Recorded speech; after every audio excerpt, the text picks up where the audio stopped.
After over 30 years, you might imagine our team on the roadshow have seen the lot. Not a bit of it. The treasures keep rolling in. But what are the most exquisite things that we've seen? They're coming up in Priceless Antiques Roadshow.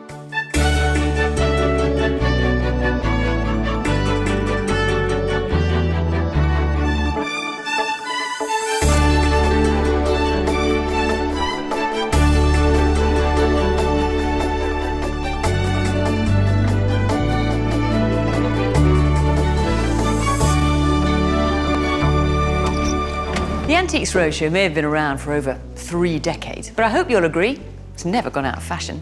Today, we're reminded of a rip-roaring period of vintage fashion that rocked the early 20th century. Women walking around without corsets, with just a diaphanous piece of material between you, the man, and her naked body. I mean, it was shocking.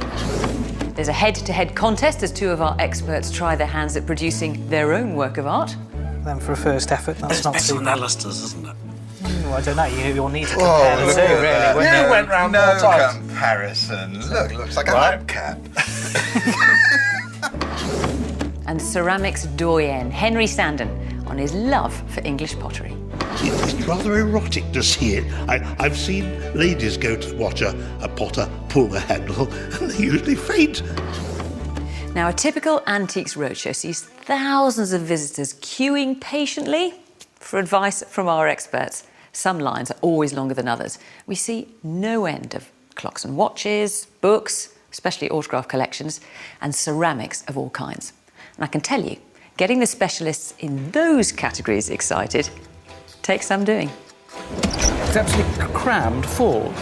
You get Rudyard Kipling, Thomas Edison, Jules Verne, Robert Browning. That's a very interesting object you brought along. It's a Chinese Ming jug. I think you're going to make my day. Jolly good. Yes, you have, definitely. That is superb. There's an inherent problem with watches, particularly. They were very expensive when they were first made, and they've always been expensive. So the chances of finding something important on a roadshow are fairly rare. The ones that have come up on the occasions when I've been on the programme, I can remember pretty precisely. This type of watch was made specifically for the Chinese market, and I'll explain why in a minute. But it is of the best quality, really, and I think it's obvious from this enamel painting that it really is superb. It was completely un-English in taste, incredibly rich enamelling. It was a stunning piece. I couldn't believe it. It was a make-my-day sort of object. The figures, admittedly, are a little bit doe-eyed. It's slightly sort of romantic in its feel, but nevertheless, the palette, the colours, and the execution is terrific. These watches were made, some in England and many more in Switzerland, actually as presents initially, taken out by the British when we were trying to get into favour in the courts in China in the 18th century. And then later as commercial items, which were sold in their many thousands, although the top quality ones always remain rare, and were usually sold only to the emperor's court. This type would certainly have been made for a mandarin, possibly for presentation, possibly as a gift from a visiting ambassador. Really? Do you have any connections with... No, I don't know of any diplomatic or personnel in my family or back, but I wondered where, in fact, I got my diplomacy from. Now, the valuation, I've been giving that a bit of thought. You'd like to have an idea, would you? Yes, certainly. I thought about 10, but I think probably 12,000.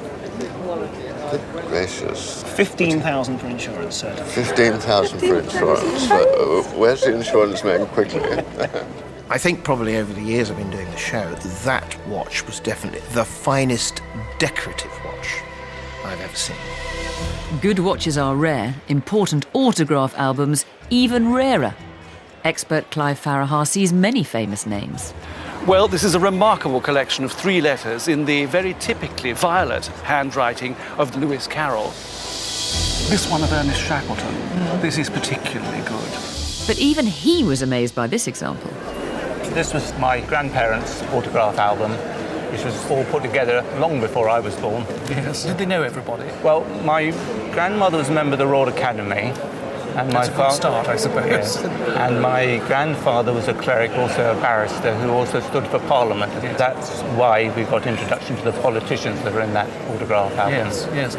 My first thoughts on seeing what might have been an ordinary album was, OK, well, I can do this one quite quickly. But as I got into it, as I started turning the pages, I realised that it was an extraordinary album. I mean, it's absolutely amazing. It's absolutely crammed full. You get Rudyard Kipling, Thomas Edison, Jules Verne, Robert Browning. You know, Rudyard Kipling's signature is not going to be an awful lot of money, sort of 40 or 50 pounds. Thomas Edison, much, much better. Robert Browning, again, he's quite important and quite rare. I mean, he's going to make quite a bit of money. It's just amazing how many people there are actually here. The whole Gladstone family on this side. The importance of the album is that it showed the great flowering of the British Empire before the First World War. It was just full of the great and the good. So it's a rather glorious piece. Look, here we've got Thomas Hardy, Mark Twain, Nellie Melba, Holman Hunt, Paderewski, and dear old Ellen Terry. I mean, there is a page that is going to be incredibly valuable, really. We're approaching many thousands of pounds here. Where do you keep it? At my mother's house. At your mother's house? Right. Well, if she knows it's worth that, will it frighten her? Terrify her. Well, you better not tell her. But more than any other object, we see thousands of ceramics at every roadshow. And today there are 8 specialists dedicated to this huge category. He made these.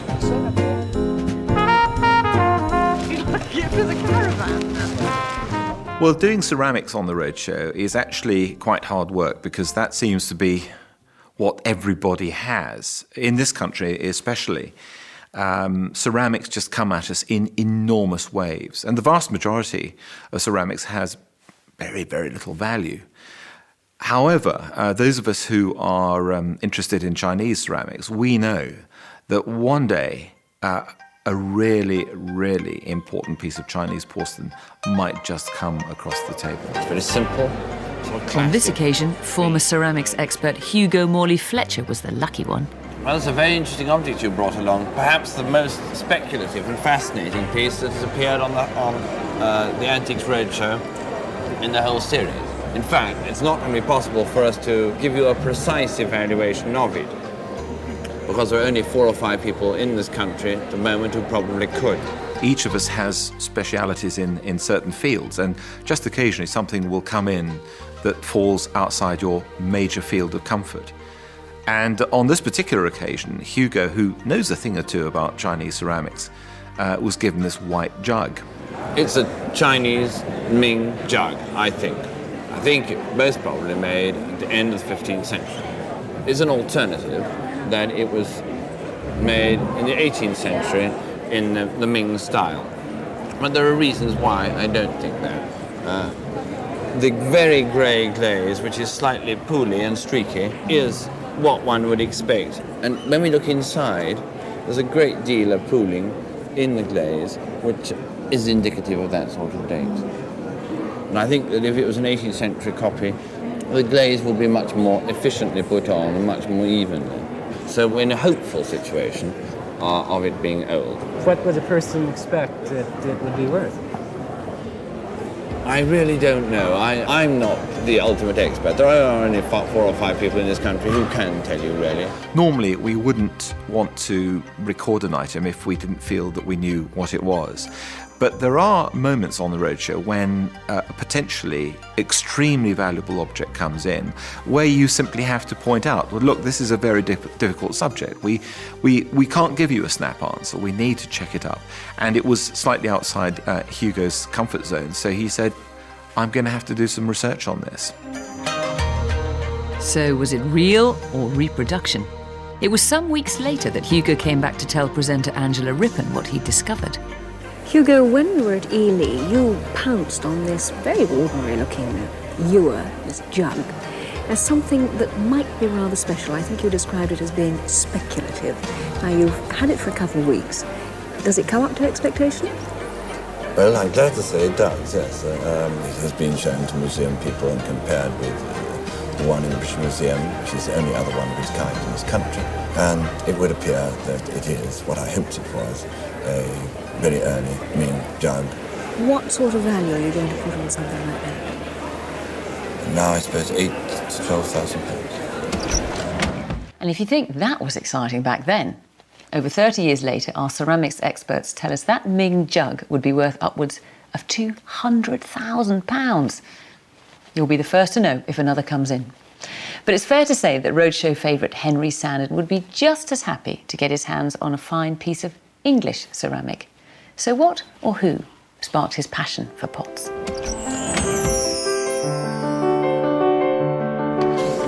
I had some lessons from one of the English great potters, Geoffrey Whiting of Worcestershire, and I went to the evening institutes and he tried to teach me to make pots. I was never very good, but what it did do was to teach me to appreciate a good pot. He made this pot for me, and it really sums up his work. It sums up English pottery of the great medieval tradition. It's like a great medieval flagon, really. Formed by hand, of course, hand thrown, and then a fantastic handle put on it, which is there permanently, forevermore, fixed at the top, fixed at the bottom. And to see Geoffrey Whiting, or any great potter, pull a handle from raw clay stuck on the top there and then pull down, it is one of the most miraculous things you could ever see in human life. And it's rather erotic to see it. I've seen ladies go to watch a potter pull the handle, and they usually faint and fall on the floor because they're so shocked by it. But it's a wonderful thing. I've learned more from watching him make a pot than anything at all.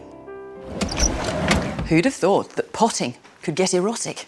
Stand by for Henry immortalised as a Toby jug in a couple of days' time.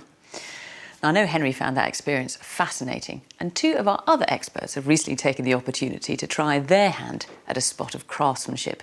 Silver specialist Alastair Dickenson and Ian Pickford went back to school.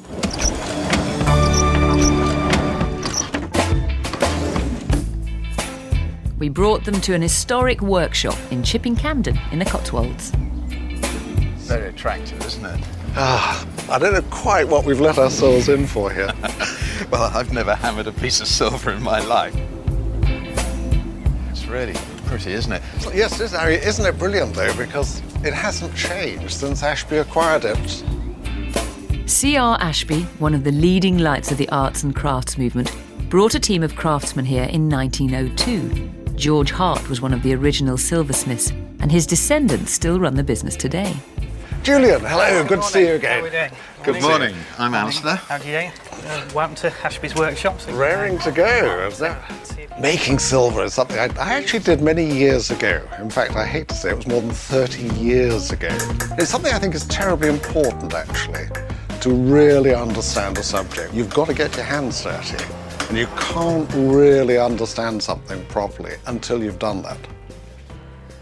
Today we're going to get you to try and make one of these bowls. Now, this isn't exactly the same, but it's the sort of thing that we're after. Effectively, by the end of the day, you should have something along those lines, with a bit of luck. Are you an optimist? Ever the optimist. You know, we just take a piece of silver and cut it out with a pair of snips. Follow the line all the way around. I hope it's going to be like riding a bicycle, but we will see. I say it's one of the last things I ever made was actually that. My wedding ring and my wife's wedding ring. And they're made out of the same piece of gold. I find it's harder than you think. Your fingers will start aching by the time you get halfway around. Well, these are the hands that have strummed 1,000 chords, you know, on various guitars over the years. So it was by accident that I got into silver because I was at Phillips Auctioneers as a general porter. And one day I went to look at a little china fairing that had just made a world record price. And I picked it up to see if it had marks on it. And when I turned it over, it fell out of my hand and dropped and smashed onto a tray of other fairings, including one that also surpassed the previous world record. So having offered my resignation, it was luckily rejected. I was put into a department where I couldn't break anything. Okay. Next stage is to start making it slightly bowl-shaped. We just literally start hammering around. Here's it. Going round it slowly, forming the shape up. There we go. That's the very beginnings of the bowl. So this is probably the same technique that's been used for hundreds, if not thousands of years, isn't it? 1,000 years, ever since sheet metal was starting to be worked by hand. It's been done exactly the same way. And this particular tree trunk has this been here ever since? Well, we've got photographs of the workshop in 1902. Yeah. And it's the same tree trunk in the same place in the floor, never been moved. Isn't it incredible to think that all those pieces we see by Ashby and the Guild of Handicraft, they've worked on that? Absolutely astonishing. What a professional. Better than I did. Can you be quiet in the cheap seats, please? Really give it some welling, it's surprising. Oh, I'm going to bang my thumb if I do that. Is that good enough? You probably manage at that. Let the professionals. Yeah, come on then, maestro.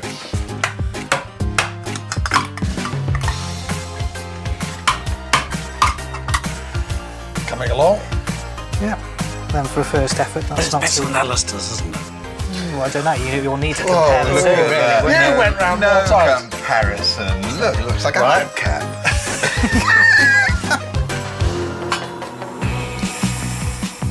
Ian and Alastair now have to heat the silver to make it easier to work.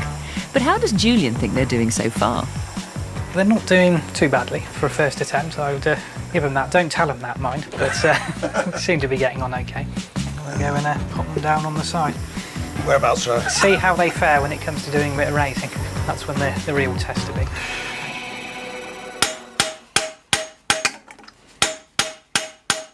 And see how it starts to pull the shape in. Yeah. You know, got that sort of step in there. Ian, do you want to go lie down? Because this might take me some time. Oh, miles out. That's it, now it's all right, so need to go quite as fast as I did. A little bit. That'll do you for now. Oh, going back to a flat sheet. That's it.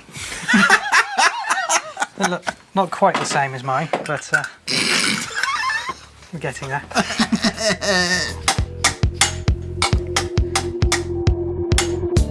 It now takes several hours of painstaking work to repeatedly heat, cool and shape the bowls under Julian's watchful eye. Ian and Alastair just have time to solder on a base for their bowls and give them a quick polish before the end of the day.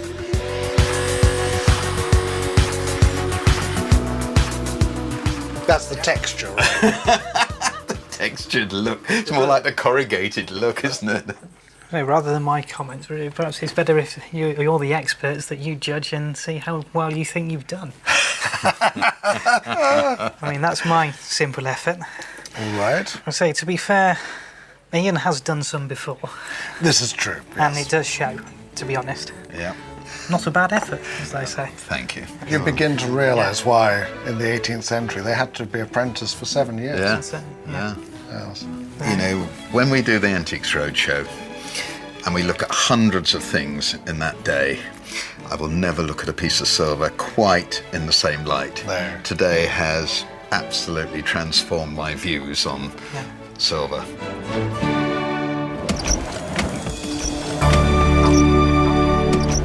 Now, we've noticed a growing trend on the Antiques Roadshow for collecting vintage clothes. And our specialists are no strangers to fashion.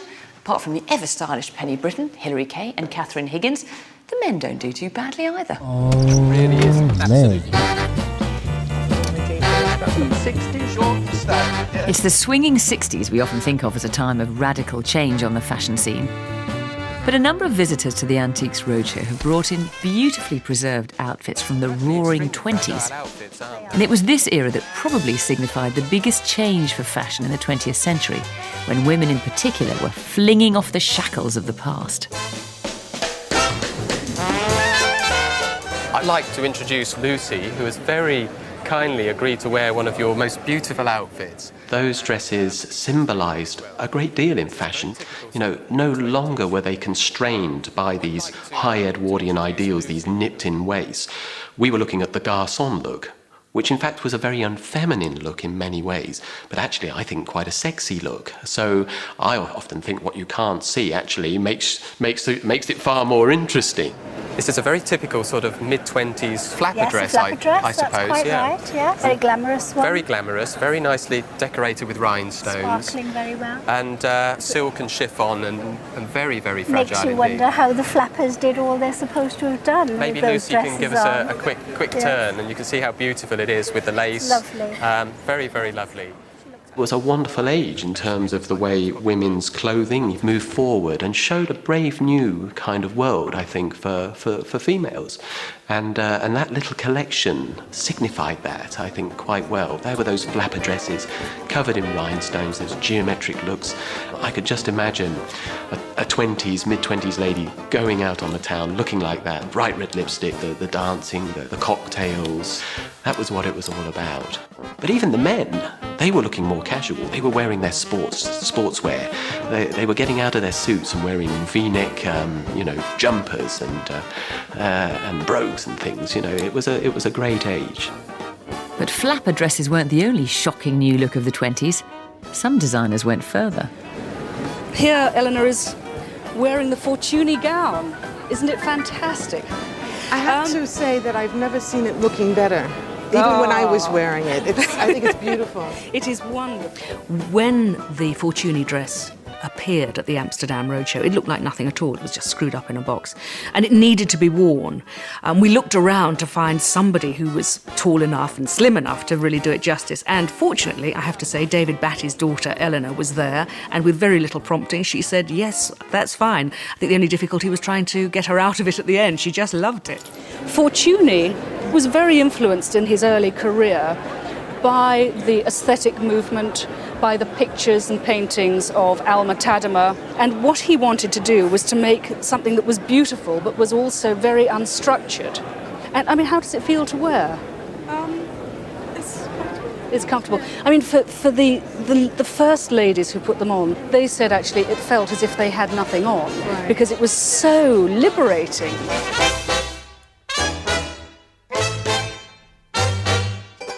It was very radical. If you think about stitched up, buttoned up, corseted up women's fashion of the latter part of the 19th century, then to have this movement, which was corsetless. I mean, it was shocking.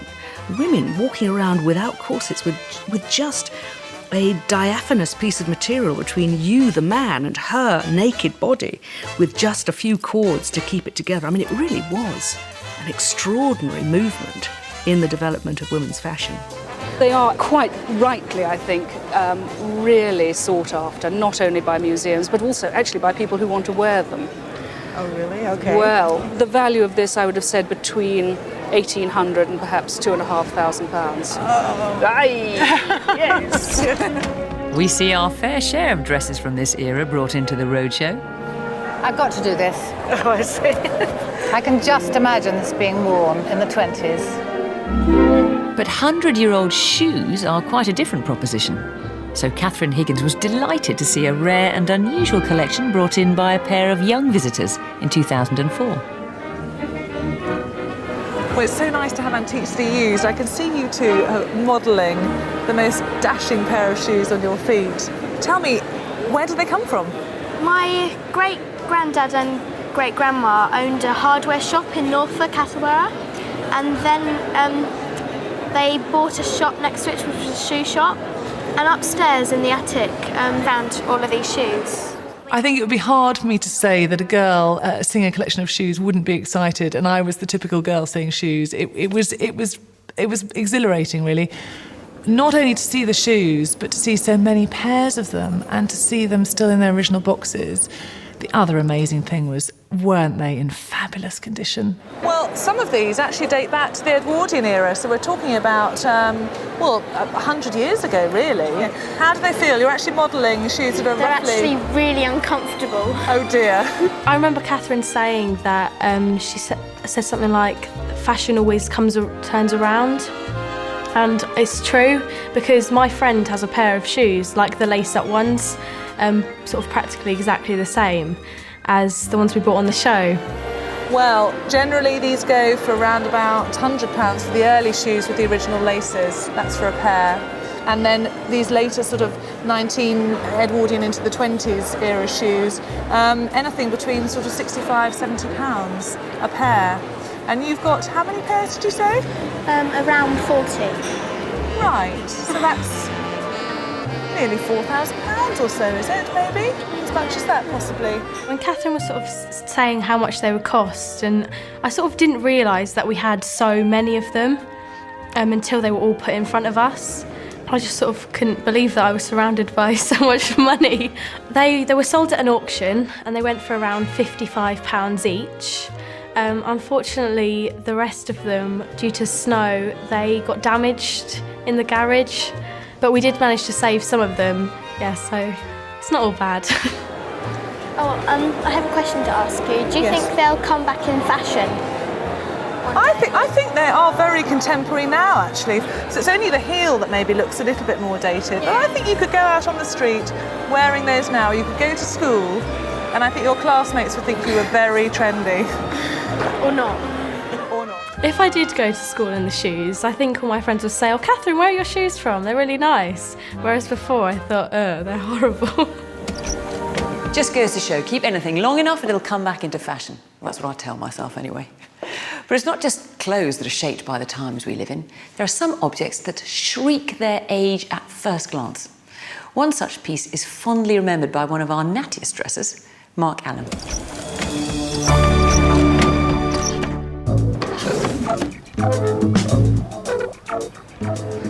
I have to say, this must be one of the most incongruous objects that's arrived at the airfield today. I'm feeling a little bit out of place sat around this dining table.